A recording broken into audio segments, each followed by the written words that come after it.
안녕하십니까. 등산 역사를 연구하는 이산입니다.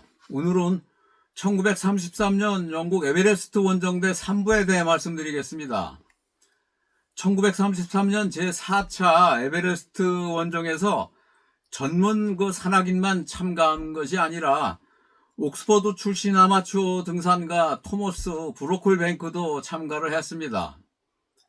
브로클뱅크는 돈 많은 리버풀 해운회사 사장 아들로 당시 25살이었습니다. 원정위원회는 원정 비용 일부를 지원해준다는 조건으로 브로클뱅크를 참가시켰습니다. 1차 세계대전 전후 영국 최고의 암벽 등반가 중에 한 사람인 로렌스 롱랜드도 참가를 했습니다. 롱랜드는 1차 공격조 퍼시운 해리스와 로렌스 웨이저를 위해 8178m의 캠프 6를 구축하고 폭풍설 속에서 세르파들을 안전하게 가이드하며 하산시킨 당시 최고의 실력을 갖춘 산악인이었지만 정상 공격에는 참가하지 못했습니다. 무선통신장교 윌리엄 스미스 윈덤 중위와 톰슨 중위가 참가를 했습니다. 당시 에베레스트 원정 사상 최초로 인도 북부 도시 다리짐부터 무선통신 시스템을 티베트 롱북빙어 베이스 캠프까지 연결하고 캠프 3, 캠프 4, 노스콜까지 통신 서비스를 독자적으로 구축한 능력을 갖춘 통신 장교로 원정대를 위해 무선 통신을 연결했습니다. 제1차 세계대전을 겪으며 과학의 발전으로 라디오와 무선통신 네트워크가 세계 최초로 티베트 롱북빙어까지 연결이 되었습니다. 1933년 원정대부터 최초로 대원들 등산복과 각종 원정 장비를 스폰받기 시작했는데 무상 또는 할인된 금액으로 후원을 받았습니다. 그러나 등산 장비와 등산복은 1924년 원정대와 비교해 개선된 게 별로 없었습니다. 로프는 50년 동안 알파인 클럽 공식 로프인 아서빌사의 마닐라 3 로프를 사용하고 600m 정품 로프를 가져갔습니다. 그리고 노스콜 캠프 구축을 위해 빙벽에 고정 로프를 사용하기 위해 저가형 로프 300m도 별도로 가져갔습니다. 대원들 방풍 옷은 그랜펠과 유사한 방수 면옥을 제작해 입었으나 1922년 조지 핀치가 착용했던 오리털 우머복을 1933년 원정 당시에도 입지 않았습니다. 세르파에게도 캠퍼스 천으로 만든 방풍 고소옷을 만들어 지급해 주었습니다.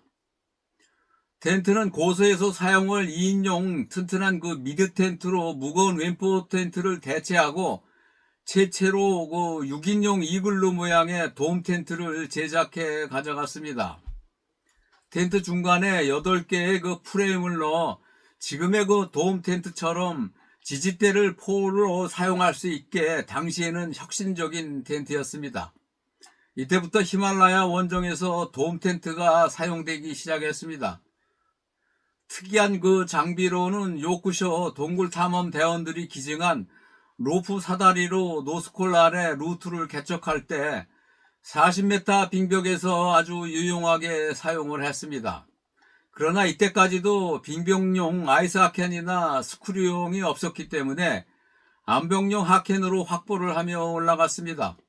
당시 프랭크 스마이스와 에릭 십톤이 이 하켄으로 노스콜 빙벽 루트를 개척했습니다.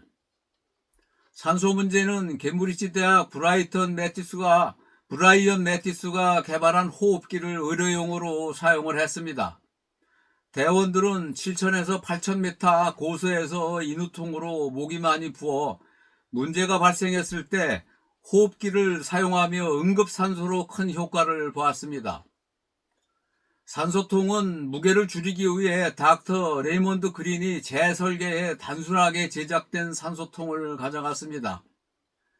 식량은 이전 원정대가 사용했던 페미칸을 가져갔습니다. 이 페미칸 식량은 통조림에 들어있는 고열량 식품으로 원래 극지 탐험가들인 난센 스코트 세클턴이 원정에서 사용하던 고열량 식품입니다.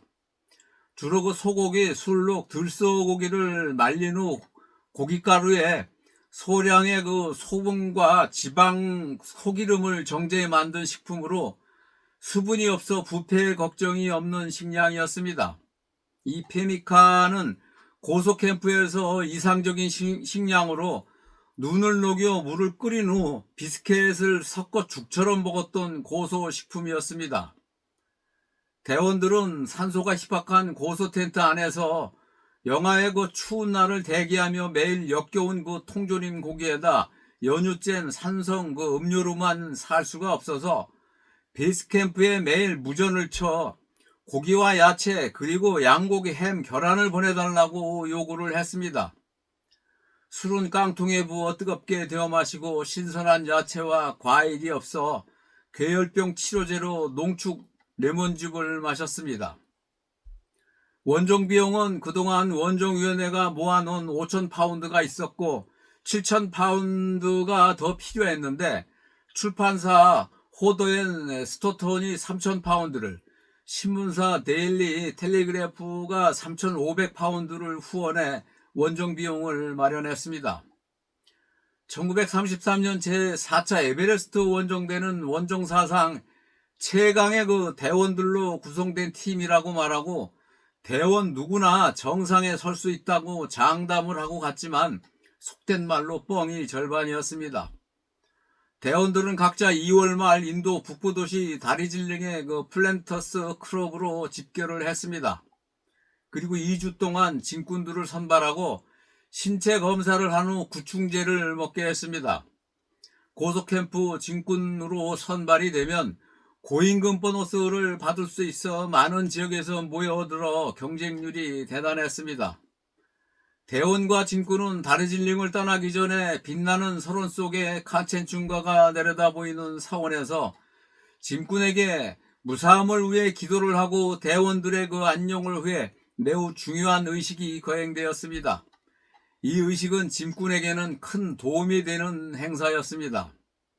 선발대로 1933년 3월 3일 대장 휴 러틀리지와 콜린 크로포드는 고소 경험이 없는 신참 진군들을 데리고 예전 루트인 시킴의 그 춘비 계곡을 따라 향해 올라갔습니다. 두 번째 출발은 1933년 3월 8일 부대장 겸 수송 담당 총책임자인 에드워드 세비어가 칼림퐁으로 전 대원을 이끌고 출발을 했습니다. 이때 다리질링 지역에서 차를 재배하며 사용하던 소형 오스틴 자동차와 화물차를 수배해 폐동까지 이동하고 이후부터 조랑말로 라사로 이어지는 고대부터 사용해온 통상 루트를 따라 티베트를 향해 갔습니다.